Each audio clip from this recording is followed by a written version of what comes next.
The last passenger. If you're listening to this at night, maybe leave a light on. Ravi was the last person at the bus stop. It was 11:47 p.m., the street light above him flickered every few seconds, buzzing like it was struggling to stay alive. The road was empty, stretching into darkness on both sides. No cars, no people. No sound except the wind dragging dry leaves across the pavement. He checked his phone. No signal. That was strange. This was the city. There was always signal. A cold breeze brushed past him. He pulled his jacket tighter. That's when he saw the bus. It appeared at the far end of the road, headlights dim and yellow, moving slowly. Too slowly, like it wasn't in a hurry to reach him. Ravi frowned. He didn't remember this late-night route running anymore. He stepped closer to the edge of the curb as the bus approached. The display above the windshield was blank. No route number, no destination, just darkness. The bus stopped in front of him with a long, tired hiss. The doors folded open. No one got off. Ravi hesitated. Inside, the lights were on, but faint. The kind of dull glow that made everything look sickly pale. The seats were full, but something was wrong. Every passenger was sitting perfectly still, all facing forward. No one blinking, no one moving, just staring straight ahead. A tall, thin driver sat behind the wheel. His cap shadowed his face. He didn't look at Ravi, didn't speak. Does this go to Lakshmi Nagar? Ravi asked. Silence. The engine hummed softly. The driver slowly raised one hand and pointed. Inside. Ravi swallowed. It was either this bus or walking home alone for an hour. He stepped in. The doors snapped shut behind him. The bus started moving immediately. Ravi noticed there were no empty seats except one, the very last seat in the back. He walked down the aisle. As he passed the passengers, his skin prickled. Their eyes, they weren't normal, too wide, too glassy, and they were all slightly turned toward him, not their heads, just their eyes, following him. He sat in the last seat. The moment he did, the bus grew colder. He looked out the window. The city was gone. No buildings, no shops, just darkness, as if the bus was driving through an endless void. Okay, this isn't funny, Ravi muttered, standing up. The bus jerked violently. All the passengers' heads snapped toward him at the same time. Now they were looking directly at him. Their mouths slowly opened, too wide, far too wide, not screaming, just open, as if waiting for something. Ravi stumbled backward. The driver stood up slowly. And that's when Ravi saw his reflection in the front mirror. The driver had no face, just smooth skin beneath the cap. No eyes, no mouth, no nose. Yet somehow, it was smiling. A voice filled the bus, not from a person, from everywhere. You took the empty seat. Ravi shook his head. Let me off! I'll get off right here. The voice whispered back. There is no off. The passengers began standing up, one by one, their joints cracking, their limbs bending slightly the wrong way. They moved into the aisle, slowly walking toward him. Ravi ran to the doors and slammed his fists against them. They wouldn't open. He turned around. They were inches away now, their mouths stretching wider, wider, and inside their mouths, darkness, endless darkness. The bus suddenly stopped. The doors opened with a hiss. Bright morning sunlight flooded in. Ravi stumbled out onto a busy street. Cars honked. People walked past. Everything normal. He spun around. The bus was gone. No sign it had ever been there. He gasped for breath, hands shaking. Maybe it was a dream. Maybe stress.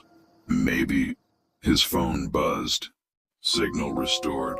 One notification. A transit app alert. Thank you for riding Route 13. Ravi stared at the screen. Below the message was a passenger count. Occupied seats 27. Available seats 0. He slowly looked down at his own reflection in the black phone screen. His eyes looked wider. Grossier. And when a woman walked past him, his head didn't move, but his eyes followed her. If you're ever waiting alone at night, and a bus arrives with no destination sign, don't take the last seat, because once you're on that route, there is no off.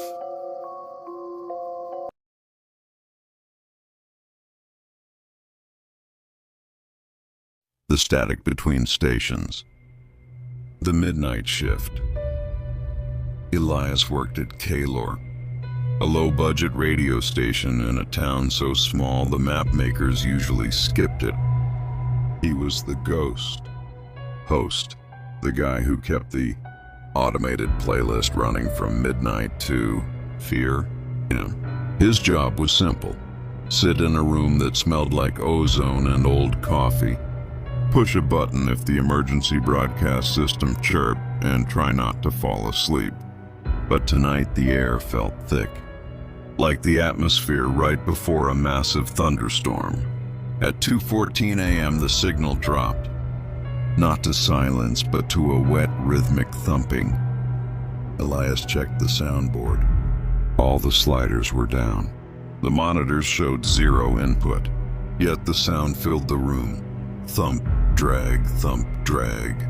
Very funny, Marcus, Elias muttered into the empty station, assuming his co-worker was pulling a prank from the remote server. He reached for the master kill switch. It wouldn't move. It was stuck, as if someone had welded it into the on position. The caller, the phone on the desk, a rotary landline that hadn't rung in a decade, started to jingle. The sound was harsh, metallic. Elias shouldn't have answered it. Every instinct told him to walk out the door and never look back. He picked up. "Kaylor, you're on the air," he whispered. Silence. Then a voice that sounded like grinding glass. "I can see the light on the hill, Elias, but I can't find the door. Who is this?" "The frequency is wrong," the voice continued, ignoring him. "You're vibrating at the wrong speed. If you don't tune us out, we'll have to tune you in." The radio monitor suddenly spiked into the red. A high-pitched squeal ripped through the headphones Elias wasn't even wearing. He fell to his knees, clutching his ears. Through the sound, he heard it, his own voice. On the broadcast, a recording of Elias from 5 minutes in the future began to play. It was the sound of him screaming, followed by the sound of glass shattering. The reflection. Elias scrambled to the window of the booth. Outside, the parking lot was gone. In its place was a vast gray ocean of static. Great waves of white noise crashed against the building. He turned back to the studio's glass partition. His reflection didn't mimic him. It stood still, watching him with empty black pits where eyes should be. The reflection Elias picked up a heavy studio microphone. No, Elias thought, don't. The reflection smashed the microphone into the glass. In the real world, the glass didn't break, but Elias felt his own teeth shatter. He gasped, spitting out white fragments that dissolved into gray dust before they hit the floor. The voice on the phone returned, now coming from every speaker in the room. We are the dead air. Elias, every word you didn't say, every thought you suppressed, it lives here in the 90.9 frequency. The tuning. Elias realized the station wasn't a building anymore. It was a cage floating in a sea of data.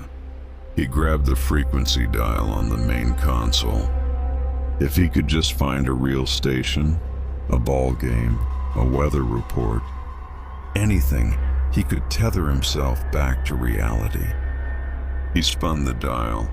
88.1, static, 92.5, screaming, 98.3, the sound of his mother's voice crying. The room began to dim. The walls were turning translucent, revealing the wires and skeletons of the building, which looked more like veins and bone.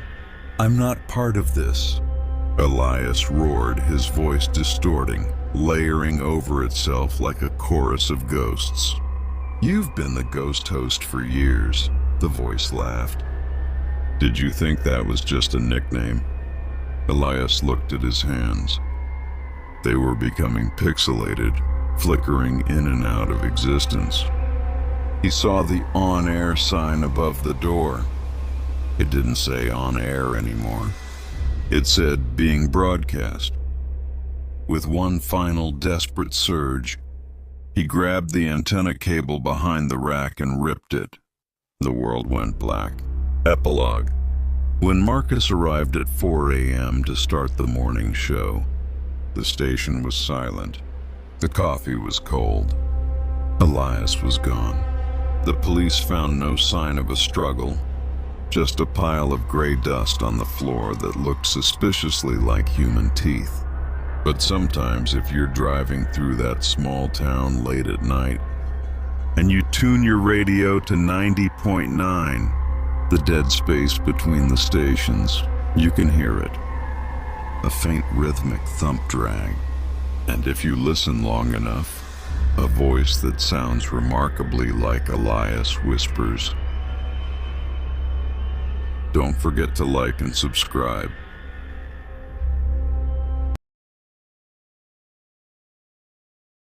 The static in room 404, the last resort. Elias was a dark tourist content creator. His channel, Unseen Echoes, was dying. To save it, he drove 6 hours into the Appalachian fog to the Blackwood Sanatorium, a place so decayed the locals wouldn't even use the wood from its trees for fire. He arrived at midnight. The air felt heavy, like breathing through wet wool. "Hey guys, we're live," Elias whispered to his gimbal-mounted phone. The chat scrolled by in a blur of emojis. He broke the rusted chain on the front gate. The screech of metal on metal sounded like a dying animal. Inside, the smell hit him. Copper, rot, and old ozone. He headed for the 4th floor. Legend said the static man lived in room 404, a patient who had been subjected to experimental radio frequency therapy in the 1950s until his brain literally tuned out of reality. The frequency. As Elias climbed the stairs, his equipment began to glitch. His high-end camera started flickering between infrared and standard vision. "Do you hear that?" Elias asked the camera. Through his headphones, he wasn't hearing the wind. He was hearing white noise. But within the white noise, there was a rhythm. Thump-sh, thump-sh. It sounded like a heartbeat played through a broken radio. He reached room 404. The door was steel, unlike the wooden ones in the rest of the hall. It was bolted from the outside. Someone didn't want him getting out, Elias muttered. His bravado finally slipping, he slid the bolt. The door creaked open to reveal a room filled with old cathode ray tube, CRT, televisions. Hundreds of them, and they were all on. The broadcast. The screens weren't showing pictures, just gray, dancing static. The sound was deafening. Elias tried to back out, but the door slammed shut. He looked at his phone. The live stream was still going, but the chat was screaming. Elias, look behind you. Why is your face changing? He turned to a mirror on the wall. His reflection wasn't moving when he moved. It was a few seconds behind. Then the reflection's eyes turned into black and white static. One by one, the TVs in the room began to synchronize. The static formed a shape. A tall, thin man wrapped in copper wires, his skin the color of a dead channel. The static man wasn't in the room. He was in the signal. Tuning out. Elias felt a stinging cold. His hands began to blur, pixelating at the edges. He tried to scream, but the only sound that came out was a high-pitched electronic whine.